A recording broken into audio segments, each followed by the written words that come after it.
É, bom, Rodrigo, eu não sei como que a gente faz. Eu começo com ensino e aprendizagem, depois e a gente passa. Ok. Pode ser, você é a mulher do momento. Eu sou só coadjuvante.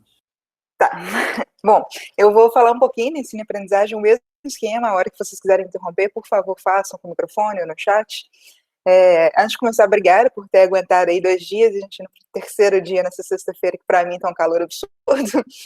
É, eu não expliquei bem quando eu me apresentei no primeiro dia. A minha especialização agora é no desenvolvimento de metodologias de linguística de corpos, mas minha graduação e mestrado foi no ensino e aprendizagem, com linguística de corpos. Então, esse é um tópico que eu gosto, foi como eu comecei na linguística, então é, vou falar um pouquinho, mas só dando um background mesmo, né, explicando o porquê desses slides. Eu vou apresentar também a ideia, mas eu tem um documentozinho de tipo um handout para vocês fazerem com os alunos, se tiver interesse. Então, vou enviar aqui, colocar no site, e a gente pode fazer juntos ou deixar para vocês olharem depois, explorarem. Vamos ver como é que vai ser o tempo. Mas como eu já disse desde o primeiro dia, tem muita aplicação do corpo, da linguística de corpos no ensino e na aprendizagem, de diversas formas. Pode ser para a produção de material didático, então, não sei quem já usou o Touchstone para ensinar ou aprender inglês. Ele é o exemplo clássico, foi um dos primeiros livros que usou corpos de aprendiz para identificar os erros comuns. Então, quem já usou esse livro, o Touchstone, tem sempre lá os erros mais comuns e mostra a informação que os alunos precisam dar uma forçada, aprender melhor. Outra forma que a gente viu ontem foi olhar nas linhas de concordância e igual eu falei, eu uso isso muito na minha escrita, tanto em português quanto em inglês. A outra forma é criar exercício mesmo, o professor cria exercício para praticar a gramática, o Elvis até deu o exemplo que ele fez com os alunos do português.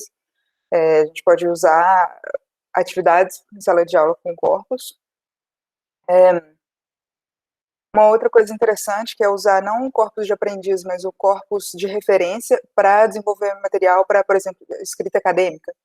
Então, tem uma coleção muito legal do FIC e do Swales para escrita acadêmica que dá dicas de como escrever artigo, como escrever abstract, como escrever projeto de graduação, de acordo com o banco de dados que eles já têm, de acordo com o corpus que já tem. Então, te explica bem claramente quais são os termos mais frequentes na introdução, como começar um parágrafo, como não começar, e é bem interessante essa coleção. Outra forma, que é mais utilizada na linguística de corpos, é para criar dicionário, então, o uso de lexicógrafos, informar a frequência, fala se a palavra é utilizada com muita frequência ou não, em qual contexto. E, bom, essas são algumas das aplicações, mas tem imensas, várias aplicações.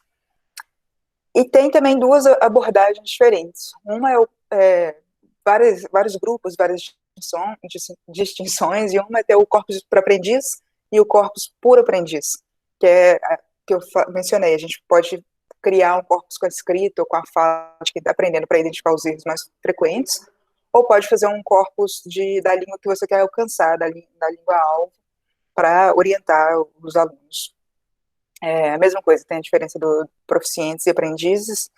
Tem sempre a discussão se deve ser um corpus de proficiente ou um corpus de nativo, e essa é uma discussão que está sempre em aberta. Eu sempre acho que deve ser um corpus de proficiente, porque por mais que a gente sempre queira falar mais ou menos como nativo, depende do que você está aprendendo. Se quer aprender uma escrita acadêmica, faz muito mais sentido ter uma escrita proficiente de qualquer que seja a língua 1 do autor, do que ser um corpus de nativo. Então, isso é só uma questão de nomenclatura aqui. E o uso direto ou para informar. Então, o que seria o uso direto? Você vai, acessa o corpus e pega as informações você mesmo. O professor acessa o corpus e faz as atividades. Ou então, para informar, desenvolvimento de material, para informar o perfil dos alunos. Então, para o ensino de línguas é essencial não apenas saber o que são os falantes nativos, ou vou falar aí proficientes, costumam dizer, mas também quais são as dificuldades típicas dos aprendizes de uma determinada língua ou de certos grupos. Então, é sempre muito legal, no ensino, a gente ter esses dois tipos de corpora, tanto do proficiente, a língua-alvo, quanto do aprendiz que a gente está trabalhando, com o qual a gente está trabalhando.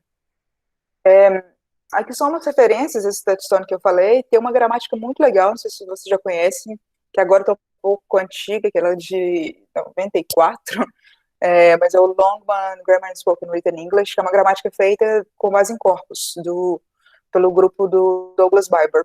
E esse é um ponto importante que eu esqueci de mencionar no primeiro dia. O livro que a gente colocou de referência para o curso é do McHenry Hardy, que é a escola de Lancaster, onde eu fiz o doutorado. Mas existem várias outras escolas, o Rodrigo pode falar mais de Birmingham, sempre tem esse conflito Lancaster e Birmingham, que é a mesma coisa, mas eles brigam bastante. E tem outro grupo nos Estados Unidos, que é do Douglas Biber, tem um outro também do Stephen Grease, que são abordagens diferentes da linguística de corpos e todas muito, muito válidas. Uma distinção básica aqui do McHenry Hardy de Lancaster é mais voltado para análise do discurso, para mais a questão... enquanto o do Biber e do Stephen Grease nos Estados Unidos tem muito mais estatística, mais metodologia, mas no final todos os grupos são excelentes, ótimas referências. Só, pronto, fechando parênteses aqui. Só mencionando alguns corpora interessantes, tem o Cambridge English Corpus, que é riquíssimo. Aqui eles chamam de corpus, mas na verdade é um banco de dados, que tem diversos grupos de aprendizes, brasileiro, espanhol, e eles usam isso para criar material didático, para criar livro que é altamente especializado. Tem o International Corpus of Learners of English. Esse corpus, acho que agora ele está aberto de forma gratuita, e ele é muito legal porque tem escrita acadêmica de alunos do mundo inteiro. Então tem gente do Brasil, vários outros países aprendendo inglês, e dá um perfil mesmo de como que é o aprendiz, que ele fala mais, fala menos. Bom, só uma curiosidade. Existem várias formas de estudar essa língua do aprendiz, mas o método mais comum, um método bem frequentemente utilizado, é a análise contrastiva da interlíngua, que a ideia é realizar estudos empíricos em grande escala da produção escrita ou falada de aprendizes de uma segunda língua. É importante falar que a produção escrita ou falada, o ideal seria estudar bastante a falada, mas tem pouquíssimos estudos, então quem quiser começar a investir nessa área, tem muito, muito espaço e tem muita demanda. Como eu falei na primeira aula, é bem difícil criar um corpus falado. Bom, mas a ideia desse método é comparar a produção dos alunos de diferentes níveis com as normas-alvo. Então, por exemplo, eu quero comparar os falantes de inglês do nível A2 do Rio de Janeiro com um falante americano, por exemplo. A gente escolhe uma língua-alvo para comparar, para contrastar. Também pode ter comparação de línguas maternas diferentes, né? Eu posso ver como que o brasileiro aprende inglês e comparar como que o chinês aprende inglês, ou como que o brasileiro aprende inglês e como que o brasileiro aprende alemão. Então dá para fazer milhares de comparações nesse sentido. Não vou mostrar aqui hoje, mas uma coisa muito legal do Languagebox, não sei se vocês tiveram tempo de baixar, de brincar lá na ferramenta, é que ele tem uma opção de dividir as linhas de concordâncias em dois. Então, você pode comparar em cima, por exemplo, a língua-alvo, ou embaixo a língua do aprendiz, e ter uma visão geral de tudo junto. Eu coloquei aqui só alguns exemplos de referência, quem quiser já usar alguns corpos que estão disponíveis sem criar o próprio de aprendiz, tem o ICO, que é esse que eu falei, tem o brasileiro, tem o Longman Learner Corpus, o Trinity Lancaster é um corpus falado, então tem participação de brasileiro também, estudando como que os aprendizes falam inglês. E só uma curiosidade aqui, esse eu achava que era Lonsdale, o Longdale, ele é bem legal porque é um corpus longitudinal. Então, qual que é a diferença dele? Ele acompanha os alunos do primeiro até o terceiro ou quarto ano aprendendo inglês. E isso é muito raro acontecer em corpus. O que a gente faz, geralmente, é um corte de um ano só, com falantes de vários níveis. Então, eu tenho um ano, imagino que eu coletei dados em turmas diferentes durante um ano, e tem níveis A1, A2, B1, B2. Esse geralmente é o estilo mais comum de corpus para aprendizes, a gente contrasta. O outro tipo, esse longitudinal, que é o caso do Longdale, a gente acompanha o mesmo aluno. Então, isso é bem legal do ponto de vista do aprendizagem, porque a gente está acompanhando o mesmo aprendiz. Então, não vai ter metadados extras, informações extras atrapalhando, influenciando esse resultado. É um corpo super legal, mas até hoje ele tem desenvolvimento justamente por esse problema. Na hora que, imagina, para coletar um corpus durante um ano já é difícil. Imagina acompanhar todos esses alunos durante 3 anos. O aluno desiste, o aluno não quer mais participar da pesquisa. Então, quando ele ficar pronto, vai ser bastante rico, mas ainda está no momento de construção. Bom, e outra coisa muito importante, mesmo pelo mesmo motivo que eu mencionei do Lonsdale, em corpo de aprendiz, é documentar as variáveis, porque cada pessoa aprende de uma forma diferente, lógico, pareceu propaganda do Luciana Lana, né? Para cada aluno um método diferente, mas por que é importante guardar essas variáveis do aprendiz para identificar onde que a gente tem que focar, em qual tipo de aprendiz, se um aluno mais novo precisa de reforçar uma gramática X ou um vocabulário Y, porque no final das contas faz diferença. Então, a gente costuma preservar todas as variáveis, como idade, gênero, qual é a primeira língua, se tem qual língua-alvo que aprender, se é o inglês americano, britânico, se não faz diferença. Se já aprendeu outra língua estrangeira, se teve experiência no exterior, qual parte do Brasil, do país de origem que vem, obviamente qual o nível de proficiência, formação escolar, e além disso, o tipo de tarefa também. Porque se o aluno está fazendo, por exemplo, a gente vai coletar um corpus de escrita de ensaios, se o aluno está escrevendo em casa, com um dicionário, com ajuda, isso vai fazer diferença imensa na produção. Então é importante falar como é que foi feito. Foi escrito à mão e depois alguém digitalizou, foi escrito no computador com auxílio de dicionário, com auxílio de gramática. Qual foi a duração dessa tarefa? Era uma tarefa feita em 50 minutos, ou eles tiveram um semestre inteiro para escrever esse ensaio? Se foi escrita individualmente ou em grupo, se passou por uma revisão ou não. Aí isso é legal também, existem muitos corpos de aprendiz que tem 2 versões, antes do feedback do professor e depois do feedback do professor. Porque aí a gente analisa não só a produção do aluno, mas também se a metodologia em sala de aula está funcionando, se dar o feedback funciona, ajuda ou não ajuda. Então é legal que a gente avalie não só os alunos, mas também o método de ensino. Bom, as variáveis. E aí, a coisa legal de usar a linguística de corpos da forma aplicada, da forma direta, não só para informar o material, é ter o aprendiz como pesquisador. Uma das formas é a aprendizagem baseada em dados, que a gente chama de Data-Driven Learning, ou DDL. Foi criada lá em 91, foi quando a linguística de corpos ganhou maior espaço, e a ideia é que o uso em sala de aula de concordâncias, das linhas de concordâncias, ajudem os alunos a explorarem as regularidades ou padrões no idioma alvo. E também o desenvolvimento de atividades e exercícios com base na exploração corpórea. Qual que é a ideia? É que com esse tanto de evidência da língua real, da língua autêntica, e o aluno com esse poder de ir lá e verificar, ele vai acabar desenvolvendo, trabalhando por conta própria e formular as próprias hipóteses. Então, ele acaba aprendendo de uma forma muito mais ativa e acaba criando uma consciência da língua, identificando esses padrões. Bom, essa é uma das grandes vantagens de ir direto na linguística de corpos. Que, do meu ponto de vista, é que gera uma autonomia imensa. O aluno não precisa sempre perguntar para o professor ou por uma pessoa nativa, ele simplesmente aprende lá a identificar esses padrões. Bom, falei bem rápido, porque também quero mostrar as atividades, mas queria fazer algumas discussões, perguntas agora para vocês com a linguística de corpos do ensino. Porque lembra que a gente falou das listas de frequência, das listas de frequência de palavras? Uma das formas do ensino é de gerar listas de frequências, listas de lexical bundles, que na verdade são sequências de palavras, ou lexical bundles ou n-grams, quando a gente tem sequências de 2 ou 3 palavras e é altamente frequente. Então, uma das formas de ensinar é gerar essas listas e falar com o aluno, olha só, tem essa lista aqui, essas são palavras altamente frequentes no inglês, você tem que aprender. Só que aí a primeira pergunta, será que o mais frequente é sempre o mais relevante para aprender? E antes de eu mudar para o próximo tópico, se alguém quiser discutir, eu acho que é um ponto bem legal de pensar na hora de desenvolver atividades.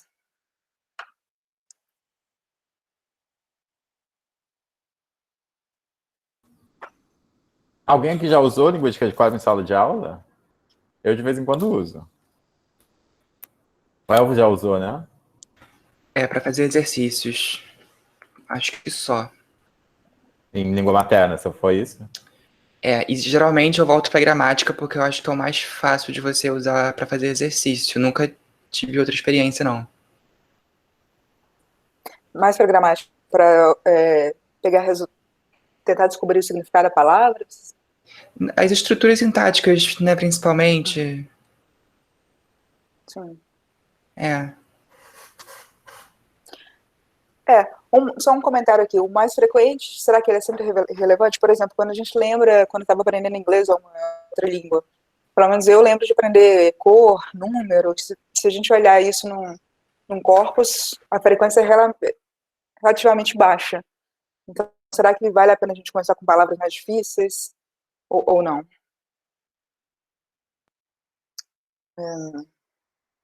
Ainda nesse ponto, por exemplo, tem a questão da frequência, mas a questão do uso também. Se a gente procura no BNC a palavra draw, por exemplo, de desenhar, para um aprendiz eu ensinaria o que é draw, significa desenhar, mas se você vai lá no BNC, eu acho que no BNC seria um exemplo, provavelmente no BNC, busca draw, você vai ver que a grande parte dos exemplos não significa desenhar. Mas será que não é muito complexo ensinar para o aluno que está começando a aprender os outros significados de draw, com os phrasal verbs? Não, talvez não seja o ideal. Outra questão é, a produção de aprendiz pode ser considerada espontânea? Lá na primeira aula eu falei, um corpus é feito com língua espontânea, mas como que a gente fala para um aluno, como que a gente grava esses dados um aluno de uma forma espontânea?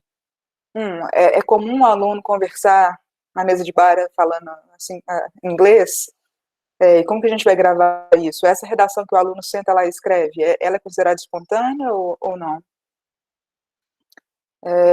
Então, é um ponto também, na hora, principalmente quando a gente está fazendo contrastive, fazer aquela análise contrastiva, será que é justo comparar a produção do aluno com a produção de um proficiente, nesse caso, já que a fala dele não está sendo completamente espontânea?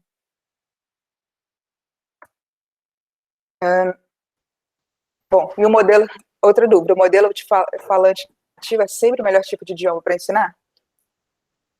O que a gente vai ensinar na sala de aula? Vai ser por exemplo, eu estou só dando exemplo do inglês, mas é porque que eu conheço melhor. Mas, se eu quero ensinar inglês para meus alunos, eu vou usar exemplos de um falante do norte da Inglaterra, que tem expressões super detalhadas, super específicas. Ou se eu estou ensinando português, eu vou pegar os exemplos lá da minha cidade interior de Minas Gerais. Será que um aluno, não sei, aqui na Itália vai querer aprender isso? Apesar de ser uma língua muito bonita, o mineirês, não, a gente tem que pensar nessa questão também do que realmente vale a pena ensinar. Outra questão são os etiquetadores automáticos, que eles já não são 100%, que não são 100% perfeitos, mas quando a gente usa esses anotadores para fala de aprendiz, ainda é pior, porque quando a gente aprende uma língua, a gente tende a ser bem criativo. Então, a taxa de acurácia, a qualidade desses etiquetadores não funciona tão bem. Então, na hora que a gente for comparar, por exemplo, classe gramatical de um corpo de aprendiz com um corpo proficiente, vale a pena levar isso em consideração também. E outro problema, outra questão, na verdade, é que tem muitos pré-requisitos se a gente quer usar linguística de corpos, principalmente no ensino básico, porque exige treinamento, disponibilidade de corpora, acesso à internet, um bom computador, e a gente sabe que o professor no Brasil já tem um salário baixo, e aí na sala de aula a gente sempre não tem uma estrutura boa, não tem muito acesso à internet, então acaba que tem essa barreira. Imagino que agora, com a pandemia, com o ensino em casa, as coisas podem ser que tenham melhorado nesse sentido. Então, pode ser que não seja tanto mais uma questão. Que, Andressa, já é assim um pouco complicado do professor aprender a usar essas ferramentas. Você está sugerindo que o aluno também aprenda? Sim, esse é um debate que tem no ensino da linguística de corpos, porque desde 91 já tem essa ideia, e eu fico me perguntando se desde 91 as pessoas já falavam isso para os alunos usarem em sala de aula, usar em casa, e até hoje ninguém faz isso? Será que essa ideia, essa proposta deveria simplesmente desaparecer? Ou a abordagem está sendo feita de forma errada? E eu deixo essa discussão aberta, porque eu, quando comecei a aprender, eu achei fantástico, mas eu era já uma aluna na graduação. Conheço muitos alunos, principalmente da engenharia, que usam para escrever, para melhorar a escrita acadêmica, mas não sei. Você acha que funcionaria para alunos de ensino médio, para eles desenvolverem essa, por conta própria, a consciência da língua, procurar os padrões? Eu sei que algumas escolas têm o computador no dia a dia mais do que outras. Algumas escolas já usam todo dia computador para fazer experimentos, apresentações, enfim. Depende da escola, do perfil da escola, dos alunos. Não é toda escola que vai conseguir fazer com que os alunos usem esses materiais. Mas o que com certeza funciona é, se a gente, enquanto professor, aprende a usar essas ferramentas, a gente pode jogar para o Word e imprimir. Enfim, que é o que a gente sempre fez, né? O que importa é que a gente consiga usar pelo menos, consiga fazer uso dessas ferramentas. Sim. Esse é o uso que tem tido mais sucesso mesmo, de imprimir, pega no Word, passa para o Word, passa e faz as atividades em sala de aula. Pensando aqui que talvez para ensino de língua materna na educação básica seja muito útil, sobretudo dependendo do corpus que você tiver, sei lá, um corpus de jornal, né, mídia, que é o que a gente considera norma padrão. E aí a gente tem lá a gramática normativa que você tem que ensinar, digamos, diariamente, e às vezes nós temos prescrições da gramática normativa, que muitas vezes não é aquilo que os falantes, mesmo ditos cultos, né, fazem na sua linguagem escrita. E talvez com corpus, assim, desse tipo, você consiga mostrar que na prática escrita, ou seja, nas práticas sociais reais da língua em uso realmente, nem sempre aquilo que está prescrito na gramática é assim que se realiza, e aí poder explorar, se você tiver corpos de, sei lá, com estratos sociais ou regionais diferentes, você possa mostrar, inclusive, a variação da língua, mesmo em usos que a gente acredita ou que de certas ideologias linguísticas dizem que não variam, né? E aí acho que você pode explorar a variação e também a questão do estilo, né? A variação não só regional, mas em termos de registro, né? A variação estilística, acho que fica interessante também. Obrigada, né? Eu posso te fazer uma pergunta? Pode sim. Você dá aula na escola? Hoje não, mas já dei muita aula em ensino médio. E os alunos abriam uma gramática, um livro mesmo de gramática, para olhar uma gramática normativa, não? Sim, abriam. E eles tinham esse costume? Sim, tinham. É uma coisa meio que tradicional. Eu não sei se eu estou sendo muito positiva, otimista, mas eu fico pensando, se os alunos vão lá, abrem o livro e veem esses exemplos, será que eles não teriam interesse de, ao invés de acessar só a gramática normativa no livro, não ter o interesse de acessar o site online, ver, não sei, um corpo de escrita do jornal mesmo, igual você falou, Folha de São Paulo, e identificar essa gramática? Sim, fazer o caminho inverso, né? Ao invés de... E aí isso é muito interessante, porque dependendo do que você pesquise, você consegue achar uma linha, né, sintática, que você vai poder ver diferentes elementos linguísticos e talvez depreender a regra a partir do uso, por exemplo, né? Ver os usos e a partir daqueles usos, intuitivamente, né, analisando as relações, perceber o tipo de... É um caminho bem interessante, assim, partir dos usos para depois chegar numa generalização, né? Sim. Obrigada. Eu fico pensando, até, igual você falou do uso, no início da aula o Rodrigo falou, vocês já brincaram com corpos, que acaba sendo uma brincadeira, eu não sei se porque eu gosto muito de línguas, mas acaba sendo uma brincadeira, porque você tem um corpus de 1 milhão de palavras, está procurando um padrão e vê aquele tanto de exemplo engraçado, assim, ontem a gente viu um corpus pequenininho e a gente já ficou, não se divertindo, mas a gente já ficou curioso com os exemplos. Imagina num corpus grande, com vários exemplos diferentes, eu acho que desperta uma curiosidade. E assim, eu estava brincando com o corpus ontem, né, e vendo como que você vai criando hipóteses intuitivas e como elas vão se confirmando ou não no corpus, né? E isso é muito interessante para o ensino de análise linguística, né? Como que, sei lá, usos que você tem possibilidade de variação na própria língua, né, na própria, digamos assim, na própria regra ou na própria norma, padrão, perceber quais usos são preferidos pelos falantes e por quê, quais seriam as motivações internas do sistema, sei lá, restrições de usos de elementos por questões sintáticas ou outras, ou então quando isso estaria atrelado, sei lá, a questões de registro, a questões sociais, se seriam motivações externas ao sistema, assim. Pensar tudo isso que no ensino de gramática mesmo, na educação básica, às vezes a gente não tem tantos recursos, e acho que essa questão da linguística de corpos pode diversificar, né, o ensino de análise linguística, né, que é um gargalo na educação básica, né. Sim. Obrigada, Danila. Alguém tem mais algum comentário dessa questão da gramática, do ensino? Qualquer outra dúvida? Comentário? Eu uso na graduação, eu já usei várias vezes em cursos de escrita acadêmica. E o que eu faço, em geral, eu uso MyCase, do Michigan, e o COCA também, do Contemporary American English. E o que, em geral, eu faço é usar esses corpos para os discentes construírem suas próprias conhecimento da língua, né? Especialmente em áreas muito difíceis para eles. Por exemplo, o uso do artigo em inglês. Que eu tô dando aula de escrita acadêmica há mais de 10 anos, e há 10 anos os alunos chegam na turma sem saber usar os artigos. Especialmente artigo definido, the.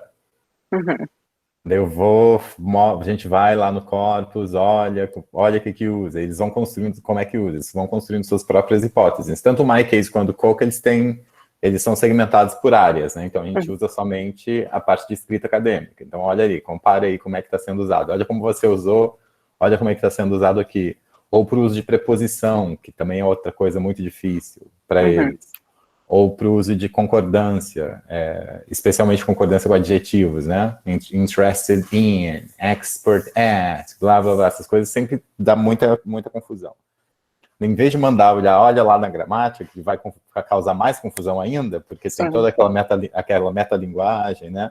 Os exemplos são muito pouco reais, às vezes, e os exemplos são muito curtos, né? Uma frase, 2 frases, fica muito descontextualizado, então a gente olha no corpus e eu mostro para eles, olha, gente, como é que está sendo usado aqui? Então, como é que vocês acham que deve usar o the, em que contextos? Né? Sim. E às vezes mando fazer lista mesmo, faz lista aí de como usa interested, faz lista aí, vê lá as concordances, para memorizar mesmo, porque tem coisas só memorizando. Não adianta você criar suas próprias hipóteses, tem coisas que você tem que decorar mesmo. Sim, verdade. É interessante mencionar isso da escrita acadêmica, às vezes a gente não tem o domínio também da escrita acadêmica em um campo específico. Então, você está dando aula para o pessoal da engenharia e para o pessoal da biologia na mesma sala. Então, o legal é pedir para eles fazerem um corpus pequenininho com a escrita das revistas que eles querem publicar, por exemplo. Faz um corpus, e aí é legal que ele já sabe até como escrever para ser aceito naquela revista. Acho que até para a gente é interessante fazer um corpus da revista que a gente quer publicar e já identifica qual é a língua, qual é o estilo que tal revista vai usar.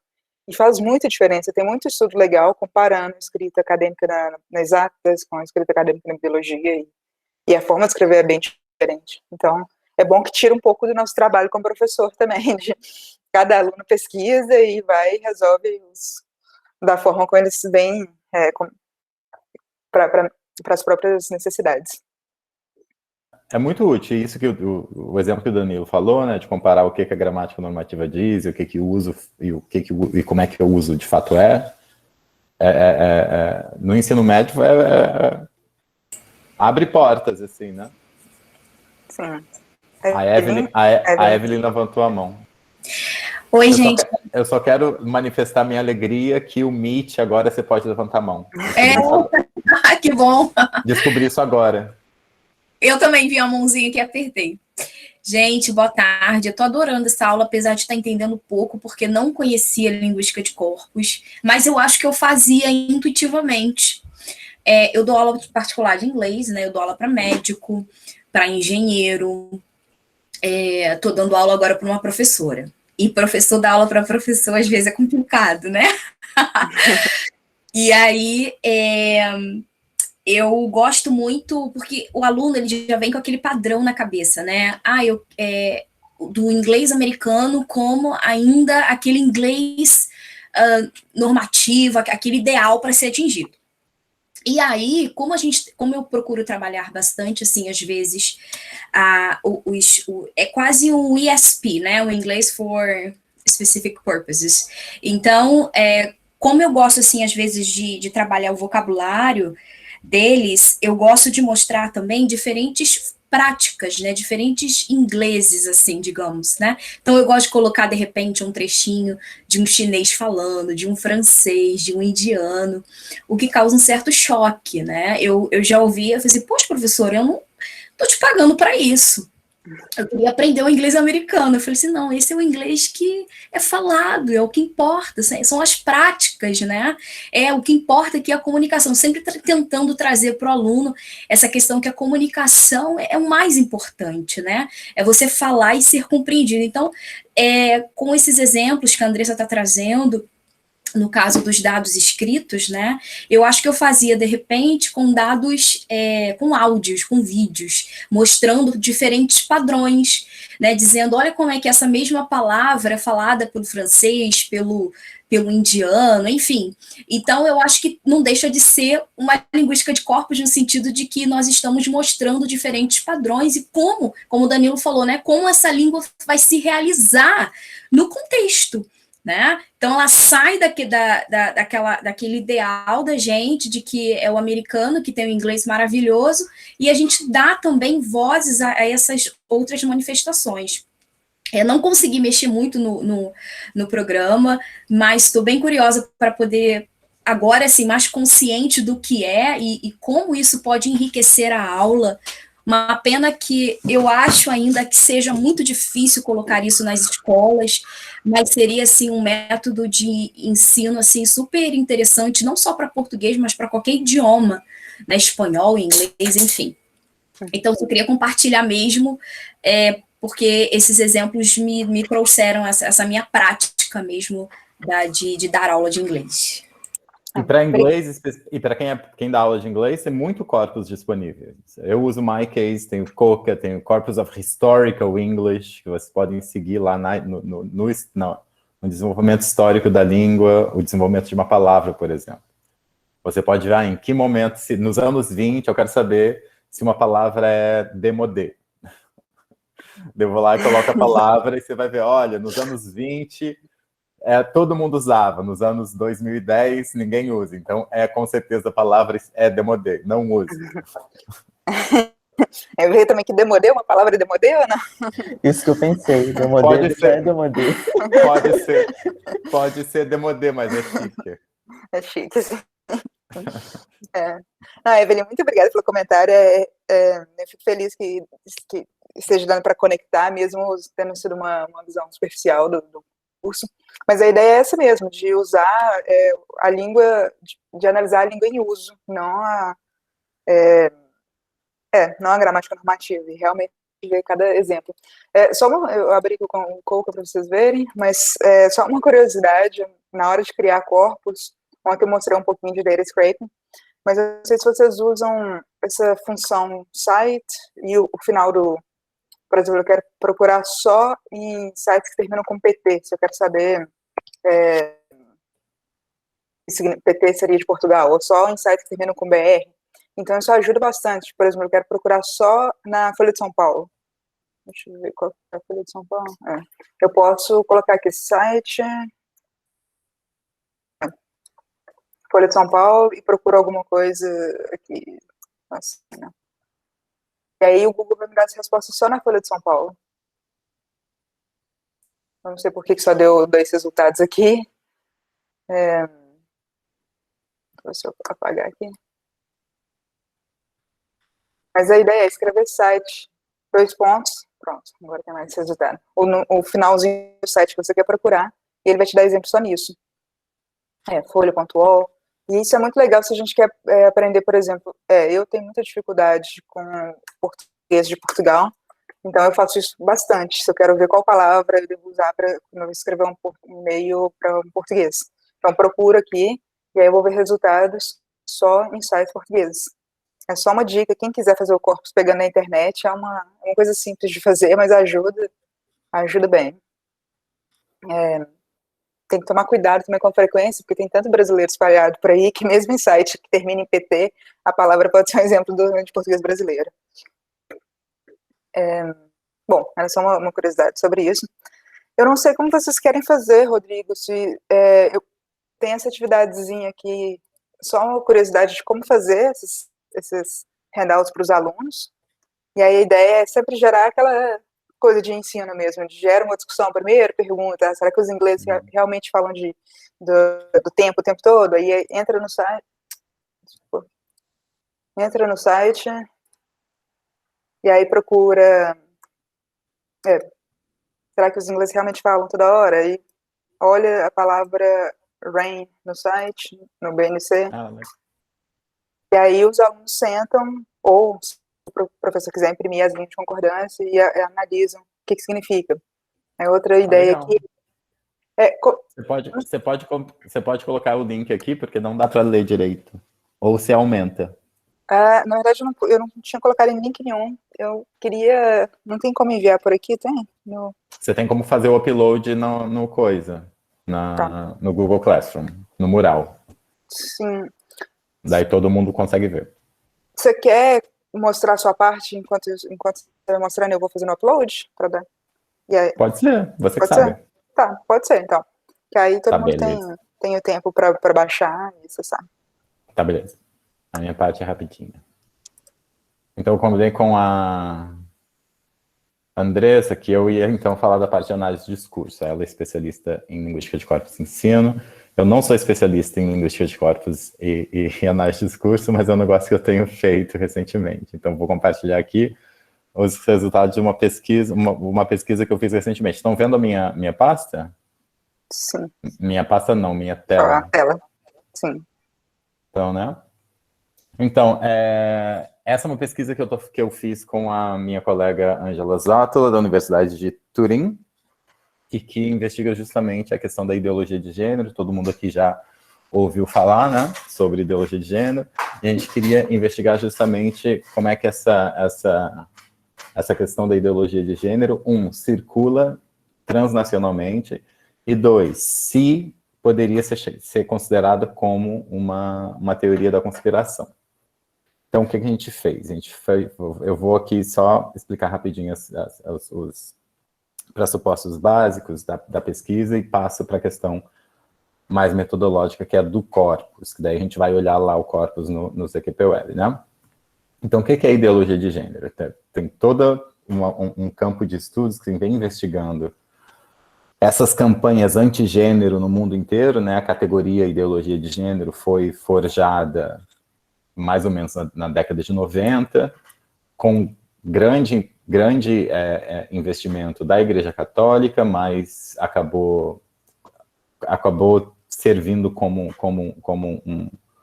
um catalisador para vários atores, tanto religiosos quanto não religiosos, né?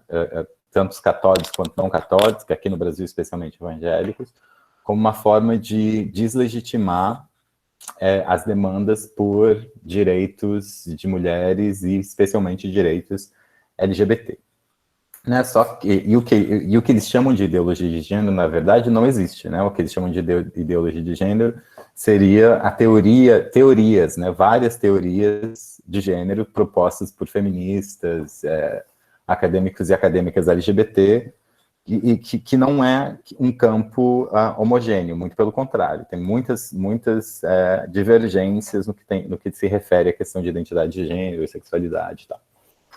Mas, com a invenção dessa categoria ideologia de gênero, ou seja, dizer que gênero, que as teorias feministas são ideológicas, criou-se um problema de definição, porque o que é ideologia de gênero, né? Então, vários pesquisadores têm dito, especialmente o Kuari Paternotte, que estudam campanhas antigênero na Europa, eles dizem que a categoria ideologia de gênero funciona como um discurso como uma estratégia política, especialmente para dar suporte a governos populistas, e esse é um caso bastante típico aqui no Brasil, e é especialmente um fenômeno transnacional, ou seja, ocorre em diversos lugares. Aqui na América Latina, em quase todos os países, há grupos e políticos, né, e instituições que usam a categoria ideologia de gênero para desqualificar, especialmente, propostas de educação antidiscriminatória, né, de educação contra desigualdade de gênero, educação contra discriminação, contra homofobia, transfobia, essas coisas. E isso acontece também nos Estados Unidos, na Europa, em vários lugares. Os dois segundos pontos, né, como uma estratégia política do populismo e como um fenômeno transnacional, já tem sido estudado há muito tempo. Já se sabe muito bem como é que funciona, como a categoria ideologia de gênero funciona como uma estratégia política populista que atravessa fronteiras nacionais. Contudo, a gente sabe muito pouco da dimensão discursiva dessa categoria. Então, essa pesquisa se insere justamente nesse âmbito. A gente quer estudar, tem alguém querendo entrar, peraí. A gente quer estudar como é que a categoria ideologia de gênero funciona no nível discursivo e também linguístico. Então, para quem não está familiarizado com essa bibliografia, né, um resumo do que seria ideologia de gênero como discurso é o seguinte: o discurso da ideologia de gênero transforma as demandas do feminismo e da comunidade LGBT+, em um plano totalitário para destruir a família tradicional e doutrinar crianças para uma suposta revolução cultural. Todo mundo já ouviu falar aqui, especialmente quem já ouviu, tem familiaridade com o projeto Escola Sem Partido, né, que a questão é de doutrinar crianças. Isso é feito através de estratégias retóricas que viram o discurso de direitos humanos do avesso para significar o oposto, né? E na literatura especializada, a categoria ideologia de gênero, ela é muito elástica, não existe uma definição específica. Aqui eu coloquei algumas delas. Por exemplo, a Sônia Corrêa diz que é um significante vazio, ou seja, não há um significado no mundo real, né? Ele é produzido discursivamente. Essa pesquisadora francesa, Corredor, diz que é um recurso retórico. A Butler diz que é um espectro. O Miscoso e o Campana dizem que é um campo discursivo de ação. O Bernini diz que é um conjunto caricatural de tropos retóricos.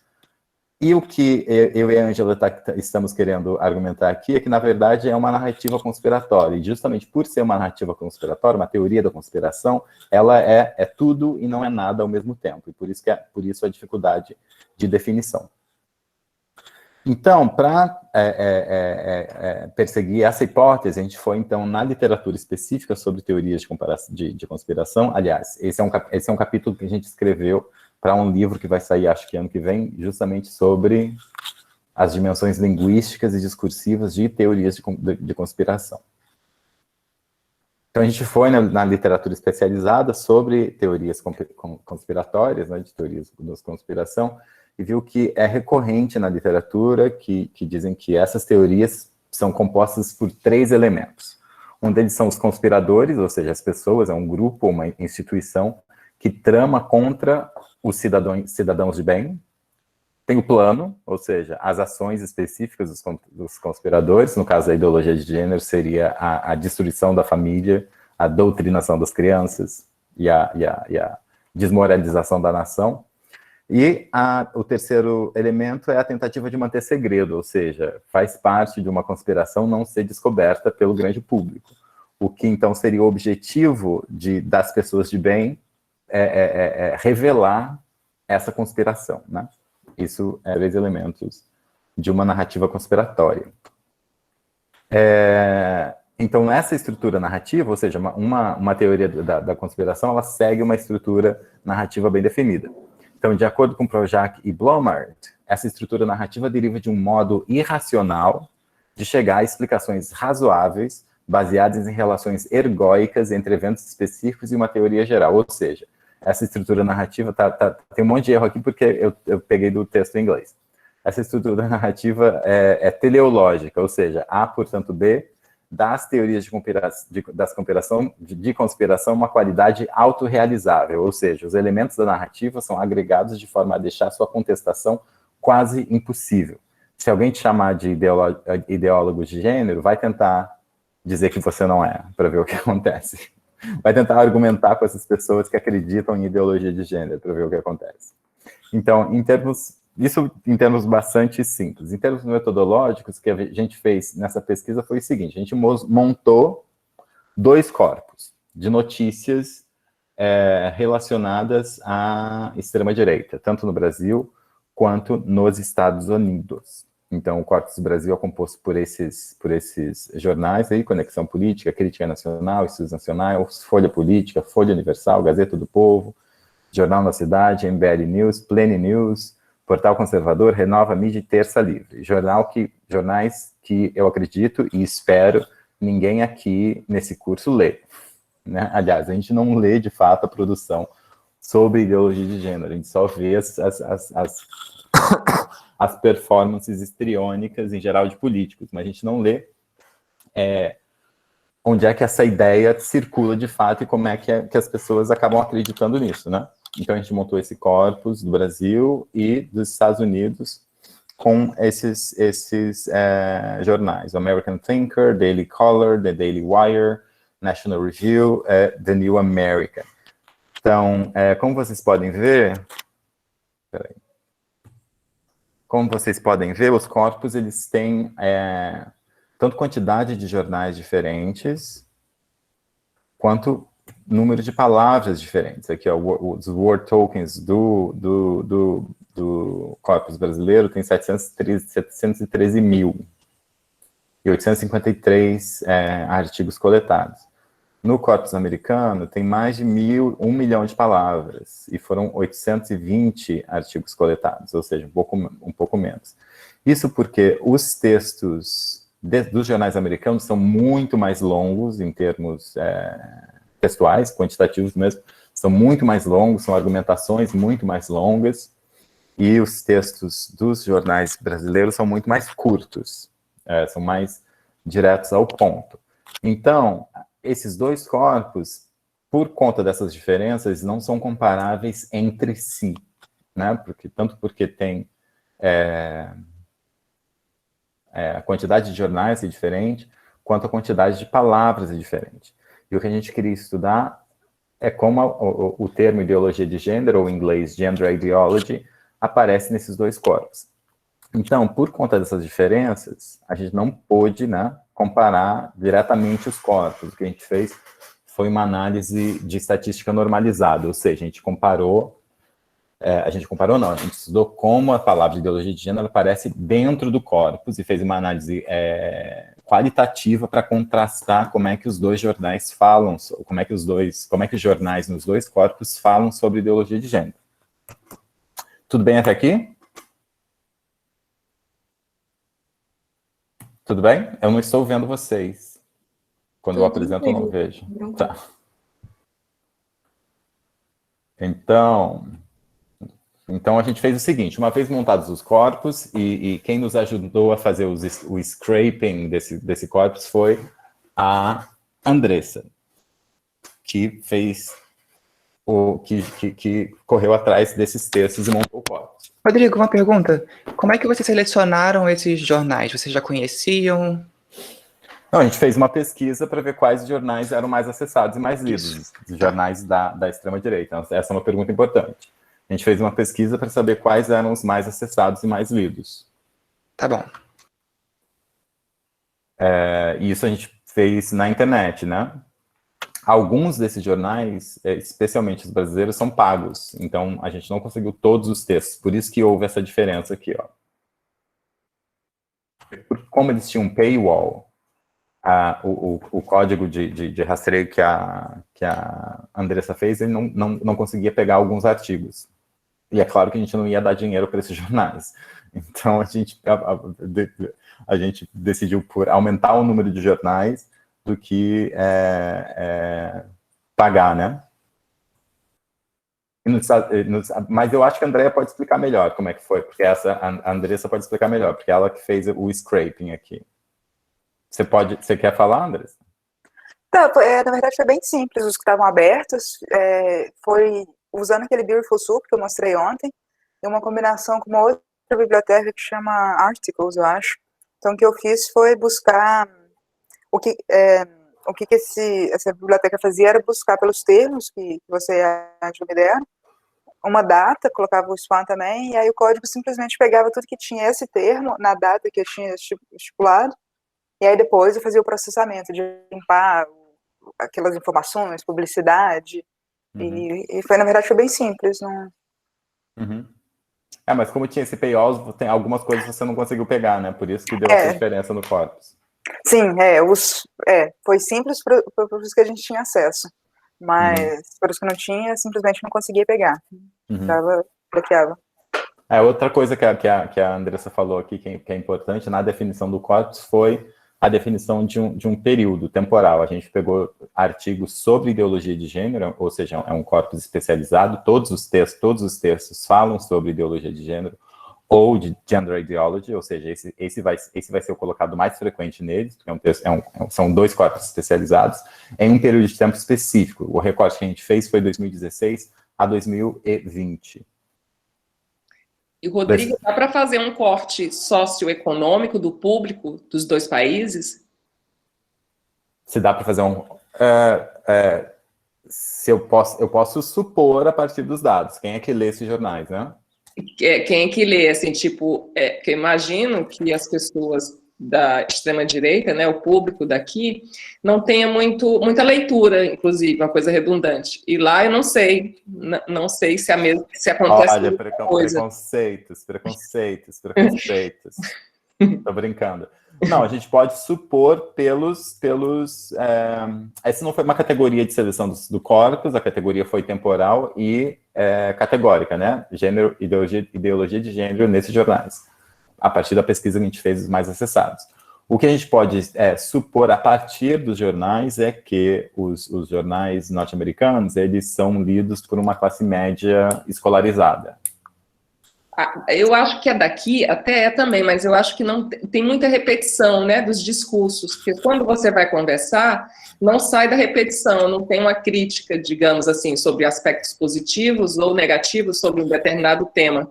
Aí eu fiquei curiosa de saber se era parecido o público dos Estados Unidos com o daqui. Então, não sei como saber o público, mas eu sei que os jornais, eles têm estilos muito diferentes. Os americanos, eles usam palavras muito mais abstratas, palavras mais longas, os textos são muito mais longos, tem muito mais referências.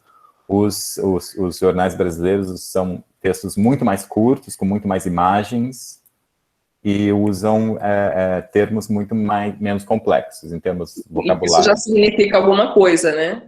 Muita coisa, né? Mas aí eu acho que a gente teria de saber se a gente poderia fazer essa generalização pensando no perfil dos jornais, inclusive de outros tipos de jornais, que não sejam especificamente da extrema-direita, porque talvez se trate do estilo jornalístico de cada perfil editorial em cada país, e não especificamente porque a extrema-direita do Brasil seria supostamente menos letrada do que a extrema-direita norte-americana. Assim, são muitas variáveis, né? Sim, a editoria não é ligada ao público? Depende, depende. Mas, por exemplo... o eleitorado? Aliás, o leitorado... Não, mas, por exemplo, muitos desses jornais dos Estados Unidos, eles são gratuitos. A grande maioria dos jornais brasileiros são pagos. Por isso que a gente não conseguiu tantos artigos, porque tinha que pagar, né? Então, quem é que vai assinar um jornal?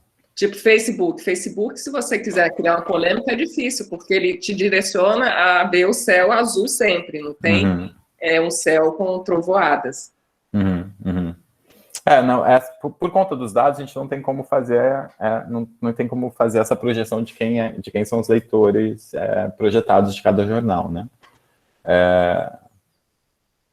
Mas acredito que classe média escolarizados, tanto dos dois, mas claro que a classe média escolarizada dos Estados Unidos é diferente da classe média escolarizada brasileira, né? Então, mais alguma pergunta? À medida que eu vou falando, vocês podem interromper, tá? Não? Então, em termos de metodologia, o que a gente fez? A gente começou por uma análise de colocados. A gente fez uma análise de colocados em 3 níveis. Primeiro a gente pesquisou gênero e gender nos 2 corpos. Depois a gente pesquisou ideologia e ideology nos 2 corpos. Depois a frase junta, né? Ideologia de gênero e gender ideology nos 2 corpos. Uma vez feita a análise dos colocados, a gente fez a análise das concordâncias, das concordance lines, especificamente para a ideologia de gênero. No corpo dos Estados Unidos, embora ele fosse muito maior, ele nos deu 126 ocorrências de ideologia de gênero. Então, todas as linhas de concordâncias foram analisadas. E no corpus brasileiro, a gente teve 1.704 ocorrências de ideologia de gênero especificamente. Então, a gente só analisou as 15 mais relevantes, ou as 15 primeiras da lista. E essa diferença é explicada pelo seguinte: em inglês se usa tanto gender ideology quanto outras formas, como, por exemplo, genderism, gender theory, gender lobby. Contudo, isso não seria comparável com os dados em ideologia brasileiras, porque no Brasil só se usa ideologia de gênero. Então, a gente só focou nas ocorrências de ideologia de gênero especificamente. Essa, por exemplo, é uma questão, uma pergunta de pesquisa que surgiu nos dados. A gente pode, por exemplo, comparar, e eu acho que assim que a gente tiver tempo, eu e a Ângela, a gente pode fazer isso, comparar como os diferentes termos, né, genderism, gender theory, gender lobby, se assemelham ou são diferentes de gender ideology. Isso a gente não teve como fazer para esse estudo. Então, a gente só manteve a pesquisa em ideologia de gênero, a pesquisa das concordâncias, tá? Então, antes de mostrar os resultados, o que vocês vão fazer vocês têm acesso aos dados, tá? Então, o que vocês vão fazer é ir lá no corpus, eu vou parar de apresentar. O que vocês vão fazer é ir lá no corpus e fazer a análise comigo. Pesquisa lá, vocês vão só usar o do português, tá? Eu só vou mostrar aqui também resultados do português. Não vou mostrar os resultados do corpus americano. Então vai lá, faz pesquisa por gênero, depois por ideologia, depois por ideologia de gênero. E vamos ver o que vocês veem. O corpus está lá no OLA da UNITO, tá? Todo mundo lembra? Eu vou passar o link aqui. Passa de novo, porque ontem todo mundo já fez o negócio, né?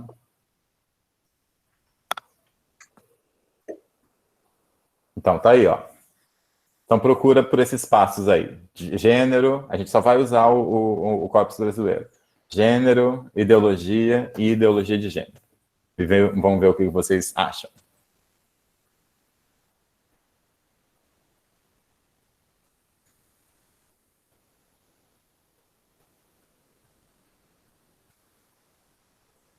Quero aproveitar para agradecer publicamente a Andressa pela ajuda tecnológica. A gente agradece lá no capítulo, mas quero agradecer pessoalmente, porque fazer esses corpos é um nightmare. Obrigada, mas era fazer, a Ângela me punha para dormir no sofá, então.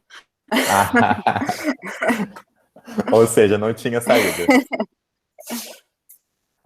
Eu vou perguntar para a Ângela, se ela me autorizar, eu compartilho o capítulo com quem quiser, mas eu tenho que perguntar para ela primeiro. Tá.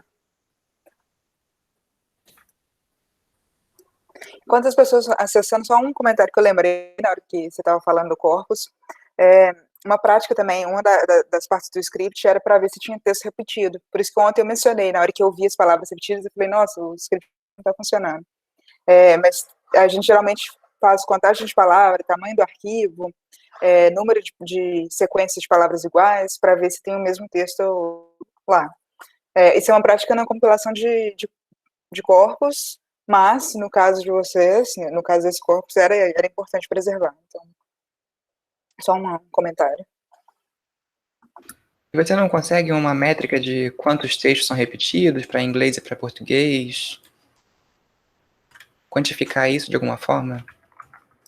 Quantos textos eram repetidos? Não, porque eu não sei como que eles fazem esses arquivos, porque não é o texto inteiro que é repetido, né? Me corrija se eu estiver errado, Rodrigo, mas exatamente, mas esse é um ponto importante. como que depois eu vou argumentar, eles seguem a mesma estrutura e seguem o mesmo tipo campo semântico, tanto nos Estados Unidos quanto no Brasil. Por isso que a gente argumenta que a ideologia de gênero, essa narrativa, circula transnacionalmente com poucas mudanças locais. Né? Localmente se adaptam a depender do gosto nacional, mas a estrutura discursiva, ou o que a gente chama de infraestrutura discursiva, é a mesma. E essa parte, essa questão de que se repete, e se repete tanto dentro do mesmo corpus brasileiro, quanto dos Estados Unidos para o Brasil. Não há repetição do Brasil para os Estados Unidos. Se copia. Às vezes são parágrafos que se copiam. Pode até chamar de plágio, se vocês quiserem. Mas não é exatamente plágio, porque faz parte da estrutura discursiva, que foi um negócio que já foi desenhado desde a década de 90. O Vaticano já faz isso. Toda a publicação do Vaticano sobre ideologia de gênero vai ser muito parecida.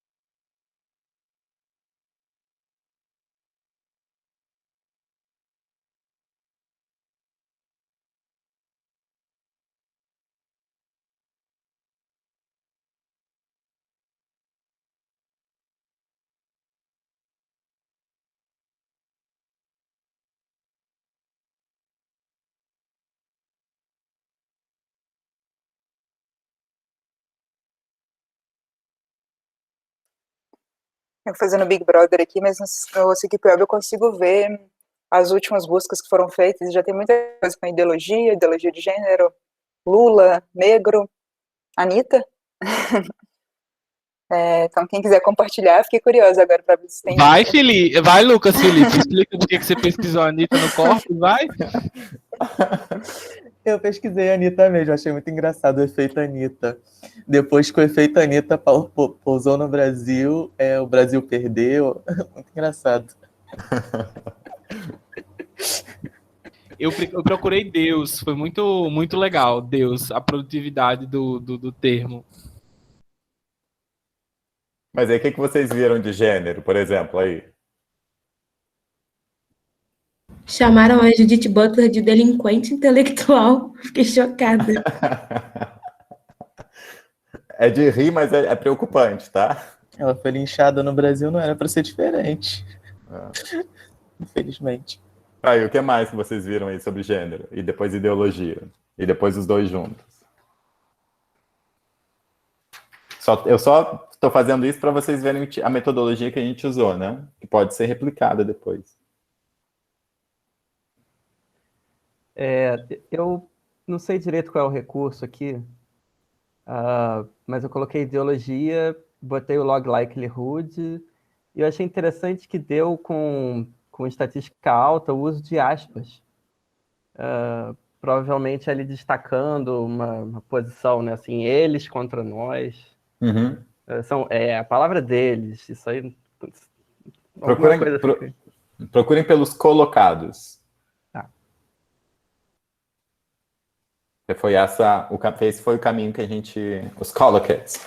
Esse foi o caminho que a gente fez. A gente primeiro procurou os colocados e depois a gente foi para as concordâncias. Eu fiquei na dúvida do ideologia de gênero estar associada a ambientalismo. Eu vou falar sobre isso. Mesma coisa. Eu até ideologia e em gênero só também tem ambientalismo. Não ideologia de gênero. Ou seja, nesses colocados já dá umas ideias legais, né? O que gênero tem a ver com ambientalismo, meu Deus?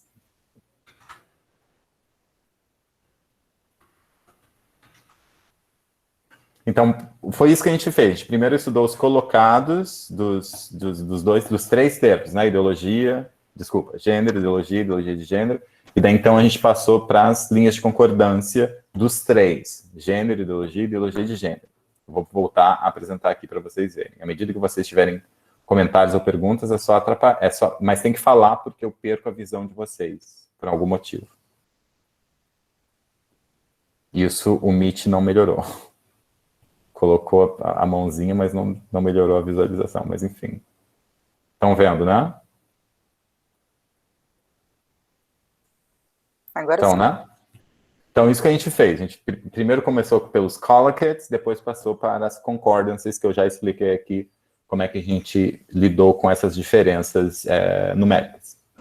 Então, nos níveis de collocates, a gente, então, descobriu esses 15 mais recorrentes. Para gênero, para ideologia, desculpa, para gender, para ideology, para gênero e ideologia. Como vocês veem aqui, ó, non-conforming, harms, famigerada, dysphoria, dominant, disforia, manobras, fluidity, entitled, bonecos, proibia, non-conforming, marxist, proibida, aceitamos, no caso de não aceitamos, variant, communism, ideologia, nefasta para ideologia, que neutralidade, oficial, nociva, gênero, nocivo, ex-secretário, não lembro do que era, disfórico, esquerdista, veiculadas, no caso de ideologias, né? Claro que ideologia ia ser recorrente com gênero, imposição, vou só focar no do brasileiro, tá? Fluido, imposição, famigerada, opor, inata, apologia, neutral, aplicar, identidade, proibir, sólidas, compete, ex-secretário, inserção, ideólogos, propagação. Ou seja, tanto a palavra gênero quanto a palavra ideologia, elas são colocadas num campo semântico de negativo, né? Famigerada e de manipulação, como bonecos, imposição, apologia, né, propagação, veiculadas, né, essas coisas Então, são esses dois principais campos semânticos, tanto de gênero quanto de ideologia. O campo de gênero e o campo semântico negativo, né, ele é negativamente adjetivado, quanto o campo semântico de manipulação.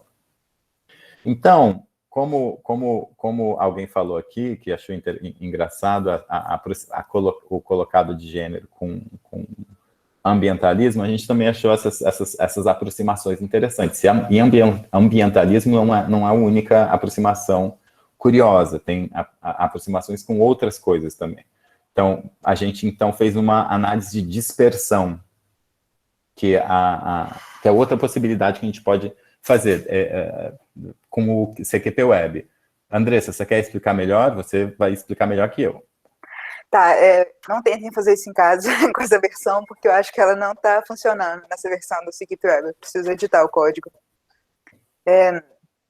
Bom, mas o que esse plot, essa visualização faz? É mostrar a frequência relativa no termo que você está buscando em cada texto. Então, lá no pontinho vermelho tem queer, no texto Gazeta 40, eu acho. Uhum. Então, e a frequência é entre 5 e 10 mil, eu acho. Eu estou conseguindo ver aqui. A frequência normalizada, que é o que a gente falou que é mais ou menos o equivalente à porcentagem.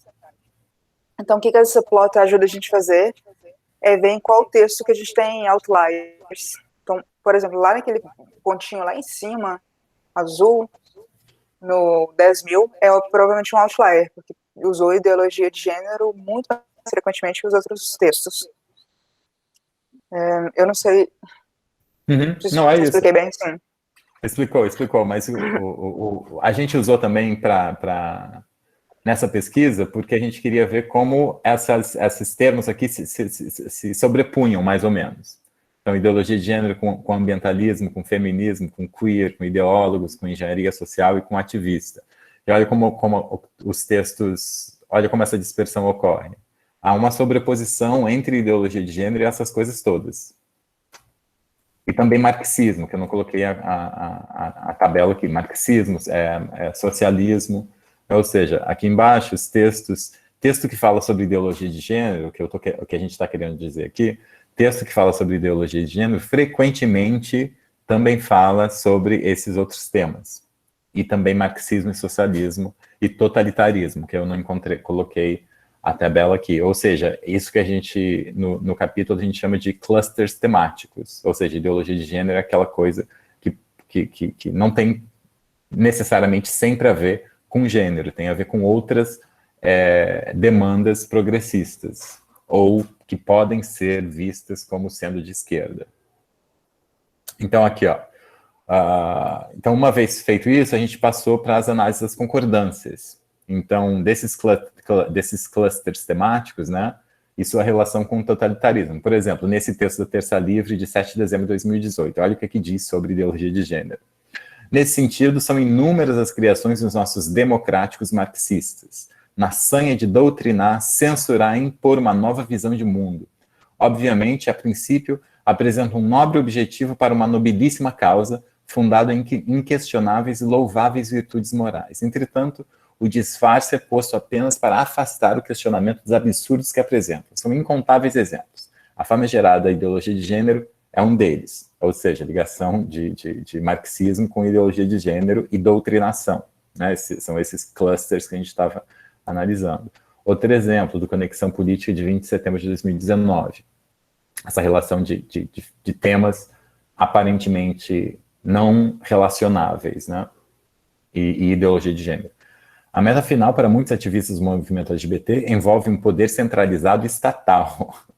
Vejo muitas pessoas de boa fé se deixando levar pela militância homossexual devido à sua retórica vitimista envolvente. Não se iluda, não estamos lidando com amadores. Há muito mais do que você pode ver por trás dessa ideologia nefasta. Ou seja, a ideia a relação entre ideologia de gênero e totalitarismo, a visão de que grupos LGBT querem tomar o Estado de assalto, né? E controlar tudo para doutrinar as escolas, por exemplo. Outro padrão recorrente que a gente viu nas análises de concordância foi esse fenômeno que a gente chama que a gente deu o nome de intent reversal, que eu não sei como traduzir, mas é basicamente o que eu explico aqui. As demandas do feminismo e da comunidade LGBT+, são viradas contra as pessoas que deveriam defender nesse tipo de estratégia retórica. Ou seja, seu intuito emancipatório, né, do feminismo, do ativismo LGBT, seu intuito emancipatório é enquadrado como prejudicial para mulheres e pessoas LGBT+. Essa reversão produz uma clivagem categorial. Os conspiradores, ou seja, as feministas, os ativistas etc., estão contra mulheres lésbicas e gays comuns, né? Ou seja, os conspiradores estão contra as pessoas comuns. Produz, então, essa clivagem. Um exemplo disso, nas concordâncias, foi o seguinte. Um texto do Jornal da Cidade, 14 de setembro de 2019. Olha o que dizem. Para se ter ideia da gravidade da situação, o índice de suicídios entre os transexuais é de 40%. 40%. Estamos falando aqui de uma epidemia que está ceifando vidas humanas e que tem o tratamento proibido para que essas pessoas possam ser usadas como massa de manobra na implantação de uma ideologia nefasta e genocida. Todas as minhas críticas à ideologia de gênero e aos tratamentos diferenciados para os homossexuais não têm nada a ver com preconceito, ódio ou homofobia. Pelo contrário, é apenas desespero de assistir conscientemente vidas sendo destruídas ou ceifadas em nome dessa reengenharia social a qual estamos sendo submetidos. Ou seja, o movimento LGBT é contra as pessoas trans, está usando as pessoas trans de massa de manobra ao invés de tentar defender os seus direitos. É isso que a gente chama de intent reversal. Daí, então, a gente passou para a análise de ideologia de gênero especificamente. Então, a gente pesquisou pelos colocados de ideologia de gênero, que foram esses os 15 mais comuns. Como eu disse no começo lá, ideologia de gênero no corpus brasileiro deu mais de 1.000 ocorrências. A gente focou, não tinha como fazer análise de concordância de todas as 1.000, a gente focou nas 15 primeiras, que são essas aqui. Conservando, famigerada, manobras, proibia, nociva, ambientalismo, opor, apologia, fala do Sérgio Cabral aqui do Rio de Janeiro, inserção, imposição, né? Ou seja, âmbitos também negativos e de manipulação. Então, a gente foi, depois de ver esses colocados, a gente passou a estudar as concordâncias. Então, o colocado mais forte vem desse jornal Terça Livre, 1º de janeiro de 2019. Todo mundo aqui sabe o que aconteceu em 1º de janeiro de 2019, que alguém falou em rede nacional sobre ideologia de gênero, né? E estão reportando aqui. O presidente inominável reafirmou seus compromissos com o Brasil durante o discurso no Congresso Nacional nessa terça-feira 1º. Vamos unir o nosso povo, isso as palavras do inominável. Vamos unir o nosso povo, valorizar a família, respeitar as religiões e nossa tradição judaico-cristã. Vamos combater a ideologia de gênero, conservando os nossos valores. O Brasil voltará a ser um país livre das amarras ideológicas, afirmou o inominável durante a posse. Então, o que a gente vê aqui? Não só nesse exemplo, né? Esse é só um dos exemplos, a gente estudou várias concordâncias. E identificou 2 padrões discursivos que também são recorrentes no corpus dos Estados Unidos. Um deles é o endosso de ideais antigênero, né? O endosso da visão de ideologia de gênero por pessoas e instituições poderosas, nesse caso aqui o presidente, o que faz com que a narrativa conspiratória seja crível e institucionalizada. E 2, visões extremistas visões extremistas de como o mundo deve ser são apresentadas como neutras, né? Ou seja, são os outros que têm ideologia, não eu, e não ideológicas. Outro colocado. Nesse sentido, a partir desses 2 padrões discursivos, o que a Ângela e eu argumentamos é o seguinte: o conceito científico de gênero, que é um conceito acadêmico, né, é enquadrado como ideológico que produz descrença e desconfiança. Ideologia de gênero funciona assim como uma categoria de denúncia, usada para atacar grupos e demandas progressistas que são caracterizados pela narrativa conspiratória como tramando para destruir a inocência das crianças, a santidade da família tradicional e a integridade moral da nação. Nos 2 corpora, ideologia de gênero e gender ideology são usados como uma categoria acusatória cujo objetivo seria revelar esse plano maquiavélico que supostamente está sendo gestado. Então, eu só aqui falei dos dados, só apresentei rapidamente os dados e só os dados brasileiros, mas o que a gente argumenta no capítulo é o seguinte: a partir dessas análises de colocados e de concordância, né, análise mais detalhada das linhas de concordância, do contexto maior. Apesar do seu tom apocalíptico, né, é destruição do mundo, controle do Estado, é isso que está acontecendo na visão desses jornais. A narrativa conspiratória da ideologia de gênero faz-se razoável e, portanto, crível através de 4 estratégias discursivas principais. Primeiro, o uso enganoso de retórica científica, que eu não cobri aqui, mas é muito recorrente.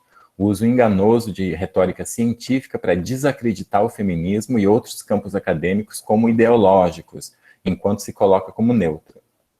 2. Adjetivação altamente negativa de qualquer coisa relacionada a gênero, através de um discurso de manipulação que caracteriza feministas, ativistas intelectuais como bonequeiros, né, manipulando as cordinhas para conseguir o que querem. A terceira fenômeno recorrente são as estratégias retóricas de reversão, que a gente chama de intent reversal, através das quais demandas progressistas são caracterizadas como deletérias para as pessoas que deveriam proteger. E o quarto é o uso de vocabulário antidiscriminação para promover exclusão e discriminação. Essas são coisas que a gente achou. Então, eu acho que é um bom exemplo de como a gente pode usar a análise linguística de corpos para fazer análise do discurso, né? Para isso que eu tinha que compartilhar com vocês. Se vocês quiserem o paper e a Ângela me autorizar, eu compartilho. Se tiverem perguntas... Eu fiquei pensando aqui, uma coisa que você disse logo no início, Rodrigo, é que você percebeu que no corpus brasileiro tinha uma recorrência muito mais alta da expressão ideologia de gênero do que no corpus norte-americano, porque lá haveria outras expressões para designar a mesma coisa. Mas eu fiquei pensando se nesse recorte de tempo, né, se nesse intervalo de tempo, ou se na cena política norte-americana houve, digamos assim, eventos políticos que catalisaram assim, a produção de tanto material especificamente sobre ideologia de gênero, no sentido que eu acho que pode ser assim, que num texto, que como você não tem essa informação, você buscou textos que contivessem as expressões de ideologia de gênero. Não necessariamente a temática central daquele artigo seria ideologia de gênero. Ela poderia aparecer ali como um argumento secundário, como uma coisa mais lateral, ou só como uma citação.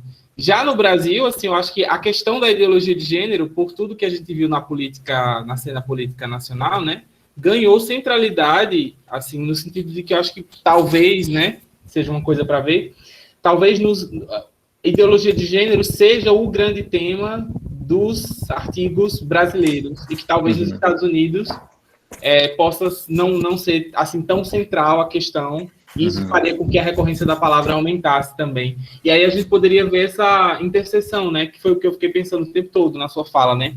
Como, inclusive, digamos, essa quase que paráfrase, né? A repetição desses tropos argumentativos, retóricos, não é só porque o brasileiro copiou dos americanos, não, é porque o fenômeno político que a gente está estudando, ele tem essa relação, né? O pensamento, sei lá, Bolsonaro, Olavo de Carvalho, Steve Bannon, extrema-direita internacional. Então, assim, não é simplesmente porque os brasileiros têm um espírito de vira-lata e estão copiando até os tropos retóricos americanos, mas é porque é um fenômeno político que... Na verdade, é o contrário, porque nos Estados Unidos a questão da ideologia de gênero chegou muito depois do que no Brasil.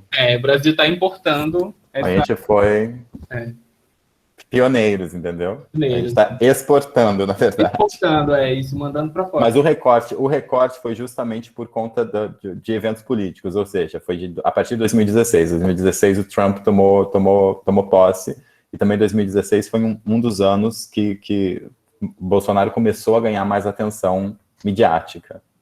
E foi até 2020 que já tinha o governo dos dois, né? Mas, então tem isso nos Estados Unidos, a categoria ideologia de gênero chegou muito mais tarde, é muito mais recente, tanto é que em textos de 2016 não aparece, o que aparece é gender theory ou genderism. Então, a ideologia de gênero começou a aparecer nos Estados Unidos por esse corpus mais ou menos em 2018. E aqui já está desde 2010, mais ou menos, né? Com mais intensamente em 2014. Não pode justificar essa repetição que eu estou falando daqui, das pessoas, do eleitorado? Não entendi. De repetirem sempre o discurso, não variando as palavras, né? Sim, essa é uma das estratégias. A repetição é essa. Repetem até se tornar verdadeiro. E porque é repetitivo, né, não tem como você contra-argumentar. Exato, a escolaridade influencia um pouco nisso, né? Ou, sei lá, não sei. Pode até ser, mas não tem dados para argumentar isso, né? Mas a questão é essa. A fórmula é repetitiva. É um tropo repetitivo. É isso que torna isso real e também fornece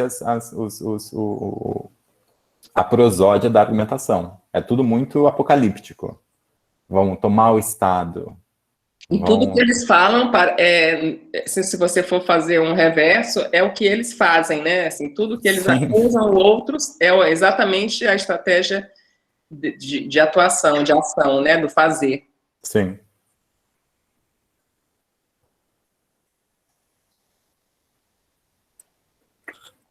O Rodrigo apresentou todas as coisas divertidas, enquanto eu fiquei só na parte de metodologia, mas agora eu tenho uma pergunta também. Não, mas é divertido, porque a gente só pôde fazer isso porque teve uma metodologia por trás, né?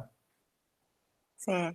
E aí a minha pergunta é realmente metodológica também, nesse sentido de, será que as pessoas, nem sei se eu podia fazer pergunta, mas será que as pessoas leem só as manchetes ou só as partes em negrito? E é uma coisa legal que eu falei na primeira aula da marcação do texto. Um próximo trabalho pode incluir essa marcação do que estava em negrito, o que estava em caixa alta, o que era a legenda do texto. Eu não lembro muito bem da coleta, se o texto americano tinha muitas imagens ou não. Pode ser que o texto seja mais longo só porque eles têm gente paga para escrever texto longo, mas no final das contas todo mundo só lê a manchete, só o texto, só o título, não sei, pessoal, que em geral são mais apocalípticas ainda. Sim. Não, pode ser, essa é uma boa hipótese, assim.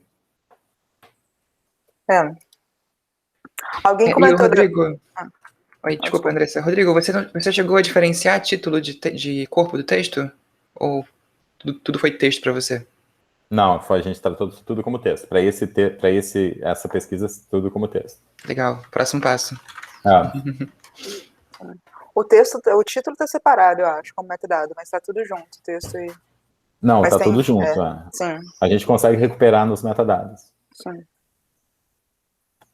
Acho que foi por isso que eu ainda não li o capítulo, porque eu vejo tantas coisas que eu poderia ter feito melhor. Alguém comenta das aspas e eu fiquei pensando nessa questão também, porque tem aspas, abrindo aspas e fechando aspas. É um valor muito específico, mas pode ser que na sua pesquisa você queira saber o que é aspas que está abrindo, aspas que está fechando, ou aspas não faz diferença, aí a gente colocaria aspas reta. Então, assim, tem esses detalhes picuinhas para quem quer fazer uma investigação mais gramatical. E uma pausa, a Ângela falou que pode compartilhar o capítulo, se você quiser. A Ângela disse? Sim. Olha, como é bom ter acesso às autoras. Então, quem quiser, me manda um e-mail que eu compartilho com vocês. Então, essa foi minha parte, agora vamos voltar para a Andressa, que ela tinha que compartilhar com as atividades, né? Você colocou lá no Classroom? Eu coloquei lá, igual você falou, precisa de tempo para ir brincando, cada um com suas próprias dúvidas e necessidades, então eu coloquei tudo lá, os slides das 3 aulas, o slide do web scraping também, e uma sugestão de material para ensino do inglês. Legal, porque já estamos 2h30, eu falei demais. Quem quiser testar, posso ficar ainda mais alguns minutos, se eu tiver dúvida, vou mandar por e-mail também.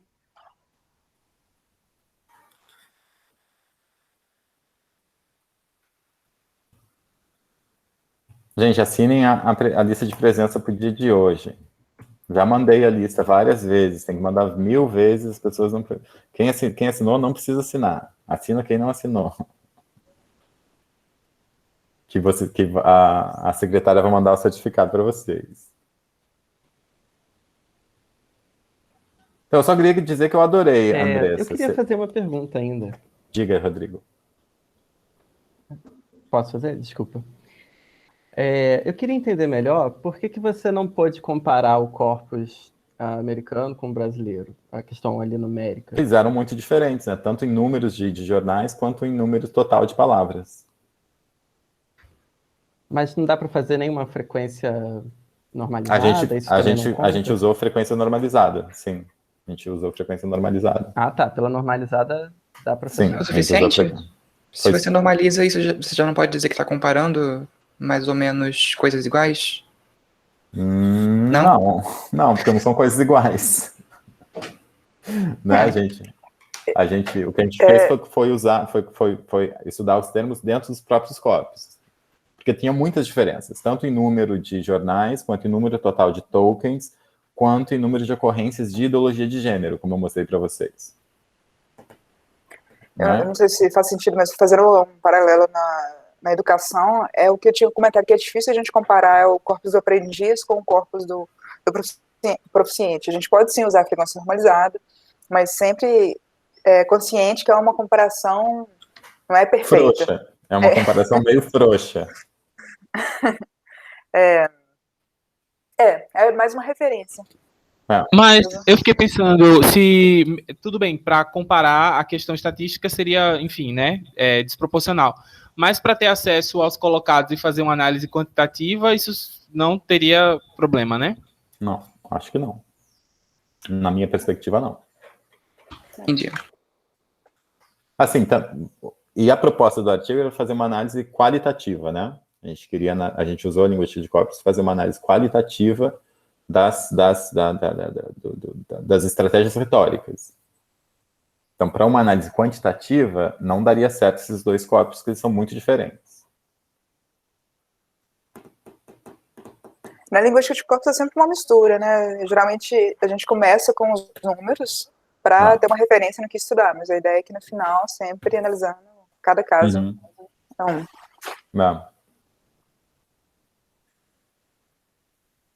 Mais alguma pergunta? Bem, Andressa, eu adorei. Você tem que voltar mais vezes. Eu agradeço a oportunidade, adorei. Espero que tenha ficado um pouquinho claro. Eu tenho certeza que todo mundo está com a pulga atrás da orelha, vai querer investigar. Tô vendo a mensagem. E Dandara vai investigar. Dandara vai fazer todos os cursos gratuitos. Eu estou aqui falando como orientador. Vou fazer todos os cursos gratuitos que você falou aí. Semana que vem tem a Summer School de Lancaster. Vale a pena, dá uma visão bem geral. E é bom que vocês conheçam os grandes nomes de lá também. Viu, Dandara? Vou me inscrever em tudo. Wink, wink, nudge, nudge. Eu adorei, gente. Foi muito bom. Para quem quiser continuar a fazer curso de metodologias aqui com a gente, mês que vem vai ter um curso sobre o Elan. Eu vou divulgar, tá? Que vai ser gratuito também, mas eu vou divulgar para vocês. Até eu vou querer fazer. O Elan é uma ferramenta bem poderosa. É muito legal. Eu te mando a divulgação para você, se você puder, se você tiver a agenda no dia, daí você faz.